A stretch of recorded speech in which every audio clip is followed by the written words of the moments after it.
SL. ಭೈರಪ್ಪನವರು ಬರೆದ ಪರ್ವದಿಂದ ಆರಿಸಿಕೊಂಡ ಒಂದು ಸಣ್ಣ ಭಾಗ. ಸಂಜಯ, ನೀನು ಬಂದು ಹೋಗಿ ಆಗಲೇ 3 ದಿನವಾಯಿತು. ಸುದ್ದಿ ಇಲ್ಲದೆ ನಾವು ತಪಗುಟ್ಟುತ್ತಿದ್ದೇವೆ. ದಿನ ಬಂದು ವರದಿ ಹೇಳು ಅಂದಲ್ಲವೇ ನಾನು ನಿನಗೆ 2 ಕುದುರೆಗಳನ್ನು ಕೊಡಿಸಿದ್ದು. ಸುದ್ದಿಯಾಗುವಂತಹ ಘಟನೆ ನಡೆಯದೆ ಓಡಿ ಓಡಿ ಬಂದು ಏನು ಪ್ರಯೋಜನ? ಇವತ್ತು ಹೇಳುವಂತಹದು ನಡೆಯಿತು. ಇಂದಿನಿಂದ ನಿಜವಾದ ಯುದ್ಧ ನಡೆಯಬಹುದು. ಬೆವರೊರೆಸಿಕೊಳ್ಳುತ್ತಾ ಸಂಜಯ ದಾಸಿಯ ಕಡೆಗೆ ತಿರುಗಿ ಕೇಳಿದ. ಪಾನಕವೋ ಏನಾದರೂ ಒಂದಿಷ್ಟು ಕೊಟ್ಟರೆ ಮಾತಾಡಿಯೇನು? ಹೊಟ್ಟೆಯಲ್ಲಿ ಉರಿ ಹತ್ತುವಷ್ಟು ಹಸಿವೂ ಆಗಿದೆ. ಮಹಾರಾಜ, ಕೂತು ಮಾತನಾಡಲು ಅಪ್ಪಣೆಯೇ? ಕೂರು ಕೂರು. ದಾಸಿ, ಒಂದು ಮಣೆ ಕೊಡು. ಕುಡಿಯಲು ಜೇನು ಬೆರೆತ ನೀರುತ, ಒಂದಿಷ್ಟು ಅರಳು ಜೇನು ಹಾಲು ಬೆರೆಸಿತ. ಎಲ್ಲ ಹೇಳಿಯಾದ ಮೇಲೆ ಸಂಜಯನಿಗೆ ಇಲ್ಲೇ ಊಟ ಮಾಡಿಸುವಂತೆ ಅಡಿಗೆಯವನಿಗೆ ಹೇಳು. ಸಂಜಯ, ಏನು ಇವತ್ತಿನ ತನಕದ ಸುದ್ದಿ? ಧೃತರಾಷ್ಟ್ರ ಒಂದೇ ಉಸಿರಿಗೆ ಹೇಳಿದ. ಕಂಬವನ್ನೊರಗಿ ಮಣೆಯ ಮೇಲೆ ಕುಳಿತಿದ್ದ ವಿದುರ, ಸ್ಪಷ್ಟವಾಗಿ ಹೇಳು, ಹೋದ ಸಲ ತಿಳಿಸಿದಂತೆ ಎಂದು ಸಂಜಯನ ಮುಖ ನೋಡಿದ. ಯುದ್ಧರಂಗದಿಂದ ಭೀಷ್ಮರ ನಿವೃತ್ತಿ, ದ್ರೋಣರು ಸೇನಾಪತಿಯಾಗುವ ಸಂಭವ, ದುರ್ಯೋಧನನ ಸೇನೆಯ ಕುಗ್ಗಿದ ಗಾತ್ರ, ಪಾಂಡವರ ತಂತ್ರಕೌಶಲ. ಸಂಜಯ ಮೊದಲು ತಾತ್ಪರ್ಯವನ್ನು ಒಂದೇ ಉಸಿರಿಗೆ ಹೇಳಿದ ನಂತರ ವಿವರಕ್ಕೆ ಬಂದ. ಈ ದಿನ ಯುದ್ಧಾರಂಭವಾದ 4 ಗಳಿಗೆಗೆ ಪಿತಾಮಹರು, ನಾನಿನ್ನು ಯುದ್ಧ ಮಾಡುವುದಿಲ್ಲ, ಸೇನಾಪತಿ ಪದದಿಂದ ನಿವೃತ್ತನಾಗುತ್ತೇನೆ ಎಂದು ಘೋಷಿಸಿ ತಮ್ಮ ರಥವನ್ನು ರಂಗದಿಂದ ಹಿಂದಿರುಗಿಸುವಂತೆ ಸಾರಥಿಗೆ ಹೇಳಿಬಿಟ್ಟರು. ಅಲ್ಲಿಂದ ನೇರವಾಗಿ ತಮ್ಮ ಶಿಬಿರಕ್ಕೂ ಹೋಗಲಿಲ್ಲ. ಯುದ್ಧ ಕ್ಷೇತ್ರದಿಂದ ತುಂಬ ಹಿಂದೆ, ಅದರ ಸದ್ದುಗದ್ದಲ ಧೂಳುಗಳಿಂದ ಹೊರಗೆ, ಸತ್ತ ಕುದುರೆ, ಆನೆ, ಸೈನಿಕರ ಹೆಣಗಳ ದುರ್ನಾತದ ವಲಯದ ಹಿಂದೆ ಎಷ್ಟು ದೂರ ಹೋದರೂ ಗಾಳಿಯೂ ಪೂರ್ವಾಭಿಮುಖವಾಗಿ ಬೀಸಿದಾಗ ನಾತವನ್ನು ತಪ್ಪಿಸಿಕೊಳ್ಳಲಾಗುವುದಿಲ್ಲವಾದರೂ ದೂರ ಹೋದಷ್ಟು ಅದರ ಅಸಹ್ಯ ಕಡಿಮೆ ತಾನೆ. ಅಂತೂ ಸಾಕಷ್ಟು ದೂರ ಯುದ್ಧಕ್ಕೆ ನೀರು ಸರಬರಾಜು ಮಾಡುವ ಸರೋವರದ ಹತ್ತಿರ ಒಂದು ಮರದ ಕೆಳಗೆ ಕೂತು ನಿರಾಹಾರಿಯಾಗಿ ಪ್ರಾಣ ಬಿಡುವುದೆಂದು ನಿಶ್ಚಯಿಸಿದ್ದಾರೆ. ನೇರವಾಗಿ ಅಲ್ಲಿಗೆ ಹೊರಟು ಹೋದರು. ಸೇನಾಪತಿಯೇ ಇಲ್ಲದೆ ಚದುರುತ್ತಿದ್ದ ಸೇನೆಯ ನಡುವೆ ಕರ್ಣನು ಪ್ರವೇಶಿಸಿ ಕಾದಾಟವನ್ನು ಮುಂದುವರಿಸಿದ. ಅಷ್ಟರಲ್ಲಿ ತಿಳಿಸುವಷ್ಟು ಸುದ್ದಿಯಾಯಿತೆಂದು ನಾನು ಹೊರಟೆ. ಅವರು ಹೀಗೆ ಮಾಡಿದ ಕಾರಣವೇನು? ವಿದುರ ಕೇಳಿದ. ಅಖಂಡ ಬ್ರಹ್ಮಚಾರಿಯಾಗಿ, ಅಖಂಡ ಪೌರುಷದ ಮೂರ್ತಿಯಾಗಿ ಇಡೀ ಯುದ್ಧವನ್ನೇ ಮುಗಿಸಿಕೊಡುತ್ತಾರೆಂದು ತಾನು ಭಾವಿಸಿದ ದೊಡ್ಡಪ್ಪ ಹೀಗೆ ಮಾಡಿದುದನ್ನು ಕೇಳಿದ ಧೃತರಾಷ್ಟ್ರನಿಗೆ ಗರ ಹೊಡೆದಂತಾಗಿತ್ತು. ಗಾಂಧಾರಿಯು ಕಂಬದಂತೆ ಕುಳಿತಿದ್ದಳು. ಶತ್ರು ಶಿಬಿರಗಳಲ್ಲೂ ನನ್ನ ಕಡೆಯ ಸುದ್ದಿ ಸಂಗ್ರಾಹಕರನ್ನು ಬಿಟ್ಟಿದ್ದೇನೆ ಅಂತ ಹೇಳಿದನಲ್ಲ, ಅವರಿಂದ ಮತ್ತು ದುರ್ಯೋಧನ ಮಹಾರಾಜ ಗೂಢಾಚಾರರ ಮೂಲಕ ಸಂಗ್ರಹಿಸಿದ ವರದಿಯಿಂದ ತಿಳಿದ ಅಂಶವೆಂದರೆ, ಭೀಷ್ಮರು ಸೇನಾನಿಯಾಗಿರುವ ತನಕ ಈ ಯುದ್ಧದಲ್ಲಿ ನಿಶ್ಚಯವಾದುದೇನೂ ನಡೆಯಲಾರದೆಂದು ಪಾಂಡವರು ಅರ್ಥ ಮಾಡಿಕೊಂಡರಂತೆ. ತಮ್ಮ 5 ಮೇಲೆ ಯಾರೂ ನೇರವಾಗಿ ಯುದ್ಧ ಮಾಡುತ್ತಿಲ್ಲ. ಅಜ್ಜನು ಯುದ್ಧವನ್ನು ಈ ರೀತಿಯೇ ನಿರ್ದೇಶಿಸುತ್ತಿದ್ದಾರೆ. ಆದರೆ ಅವರನ್ನು ಮೇಲೆ ಬಿದ್ದು ಕೊಲ್ಲಲು ಅವರಲ್ಲಿ ಕೂಡ ಯಾರೂ ಸಿದ್ಧರಾಗಿಲ್ಲ. ಎಷ್ಟಾದರೂ ಚಿಕ್ಕದಲ್ಲಿ ಸಾಕಿ ಸಲಹಿದವರು ಎಂಬ ಕರುಳಲ್ಲವೇ? ಅಲ್ಲದೆ ಬಿಲ್ಲು ಬಾಣ ಹಿಡಿದು ಯುದ್ಧವನ್ನು ಮಾಡುವವರನ್ನು ಹೊಡೆದು ಕೊಲ್ಲಬಹುದು. ರಥದಲ್ಲಿ ದಿಂಬುವರೆಗೆ ಮೆತ್ತೆಯ ಮೇಲೆ ಕುಳಿತು ಹಿನ್ನೆಲೆಯಿಂದ ನಿರ್ದೇಶಿಸುವುದೇನು, ಅದನ್ನೆಲ್ಲ ಇತರರು ಮಾಡುತ್ತಿದ್ದರೋ ಈ ಮುದುಕರನ್ನು ಕೊಲ್ಲುವುದು ಹೇಗೆ? ಪಾಂಡವರು ಹೀಗೆ ತೊಳಲುತ್ತಿರುವಾಗ ಅವರ ಕಡೆಯ ಯಾದವರ ಕೃಷ್ಣ ತಂತ್ರವನ್ನು ನಿರೂಪಿಸಿದನಂತೆ. ಭೀಷ್ಮರನ್ನು ಕೊಂದು ಸೇಡು ತೀರಿಸಿಕೊಳ್ಳುವುದಕ್ಕೆಂದೇ ಕಾಶಿರಾಜನ ಮಗಳು ಅಂಬೆ ಅನ್ನುವವಳು ಬೆಂಕಿಗೆ ಬಿದ್ದು ಪ್ರಾಣತ್ಯಾಗ ಮಾಡಿ ಮರುಜನ್ಮ ಪಡೆದು ಅನಂತರವೂ ಪ್ರಾಣಹತ್ಯೆ ಮಾಡಿಕೊಂಡು ಈಗ ದೃಪದನ ಹಿರಿಯ ಮಗನಾಗಿ, ಮಗನೆಂಥದು, ಹೆಣ್ಣೂ ಅಲ್ಲ ಗಂಡೂ ಅಲ್ಲದ ಶಿಖಂಡಿಯಾಗಿ ಹುಟ್ಟಿಲ್ಲವೇ? ಅದು ಈ ದಿನದ ಯುದ್ಧದ ನೇತೃತ್ವ ವಹಿಸಿ ಭೀಷ್ಮರ ಮೇಲೆ ಸವಾಲು ಹಾಕಲು ಸಕಾಲ ಅಂತ ಕೃಷ್ಣ ಹೇಳಿದನಂತೆ.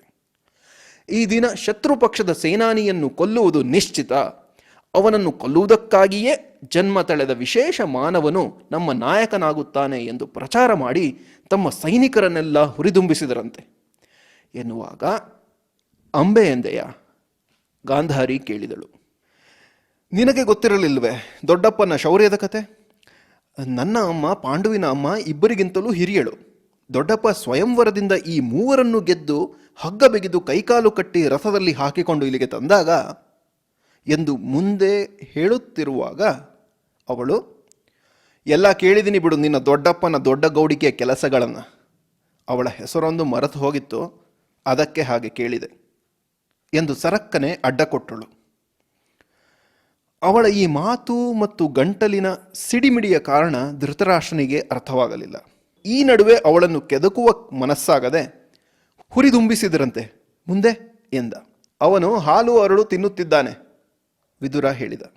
ಆತುರದಲ್ಲಿ ಗಬಗಬನೆ ಮುಕ್ಕುತ್ತಿದ್ದ ಸಂಜಯನಿಗೆ ನಡುವೆ ನಗು ಬಂದು ಬಕ್ಕನೆ ಬಾಯಿ ಸೀಳಿಕೊಂಡು ಒಳಗಿದ್ದ ಅರಳಿನ ತುಂಡುಗಳು ನೆಲದ ಮೇಲೆಲ್ಲ ಸಿಡಿದು ಬಿದ್ದುದಲ್ಲದೆ ನೆತ್ತಿ ಹತ್ತಿ ಕೆಮ್ಮತೊಡಗಿದ. ನಿಧಾನ ನಿಧಾನ ಎಂದು ವಿದುರ ಹೇಳಿದರೂ ಕೇಳದೆ ಬೇಗ ಮುಖವನ್ನು ಚಾವಣಿಯ ಕಡೆಗೆ ಮಾಡಿ ತಹಬಂದಿಗೆ ತಂದುಕೊಂಡು ನಡುವೆ ನುಗ್ಗಿ ಬರುತ್ತಿದ್ದ ನಗುವನ್ನು ಹತೋಟಿಗೆ ತರುತ್ತಾ ಹೆಣಗುತ್ತಾ ಹೇಳಿದ. ಕುತೂಹಲ ತಡೆಯಲಾರದೆ ನಾನು ಕಣ್ಣಾರೆ ನೋಡಿದೆ ದೂರದಿಂದ.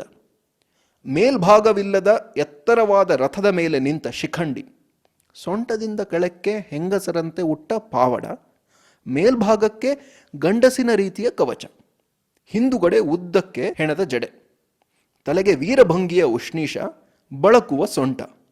ರಾಣಿವಾಸದವರ ಮನರಂಜನೆಗೆ ತಕ್ಕ ಶಿಖಂಡಿ ಕೈಲಿ ಬಿಲ್ಲು ಬಾಣ ಹಿಡಿದು, ಎಲವೋ ಸೊಕ್ಕಿನ ಭೀಷ್ಮ, ಅಬಲೆ ಹೆಣ್ಣೆಂದು ನನ್ನನ್ನು ಹಿಡಿದು ತಂದು ಹಾಳು ಮಾಡಿದವನೇ, ಈಗ ನಿನ್ನನ್ನು ಮುಗಿಸುವುದಕ್ಕೆಂದೇ ಹೆಣ್ಣುತನವನ್ನು ಕಳೆದುಕೊಂಡು ಗಂಡಾಗಿ ಬಂದಿದ್ದೀನಿ. ಗಂಡಸುತನವಿದ್ದರೆ ಬಿಲ್ಲು ಬಾಣ ಹಿಡಿದೋ, ಕತ್ತಿ ಗುರಾಣಿ ಹಿಡಿದೋ ಅಥವಾ ಗದೆಯನ್ನು ಹಿಡಿದೋ ಏಕಾಏಕಿ ಯುದ್ಧಕ್ಕೆ ಬಾ. ಸವಾಲು ಸ್ವೀಕರಿಸುವ ಧೈರ್ಯವಿಲ್ಲದಿದ್ದರೆ ನೆಲಮುಟ್ಟಿ ನಮಸ್ಕಾರ ಮಾಡು ಎಂದು ಕೂಗಿದ ನಪುಂಸಕನ ಮಾತು ಒಬ್ಬರಿಂದೊಬ್ಬರಿಗೆ ಹರಡಿ, ನಮ್ಮ ಕಡೆಯವರಿರಲಿ, ಅವರ ಕಡೆಯ ಸೈನಿಕರೇ ಗೊಳ್ ಎಂದು ಶುರು ಮಾಡಿದ ನಗುವು ಅರ್ಧ ಗಳಿಗೆಯಾದರೂ ನಿಲ್ಲಲಿಲ್ಲ. ಅವನು ಹೀಗೆಂದ ಎಂದು ಕೇಳಿಸಿಕೊಂಡವರು ಹಿಂದಿನವರಿಗೆ ಹೇಳಿ, ಅವರು ತಮ್ಮ ಹಿಂದಿನವರಿಗೆ ತಿಳಿಸಿ, ಅಂತೂ 10 ದಿನದಿಂದ ಘೋರ ಯುದ್ಧದ ನಡುವೆ ಎರಡೂ ಕಡೆಯ ಸೈನಿಕರಿಗೆ ಎಂಥ ಮನರಂಜನೆ ಅಂತ. ಎಲ್ಲರಿಗೂ ನಗೆಯೂ ಬೇಕಾಗಿತ್ತೇನೋ.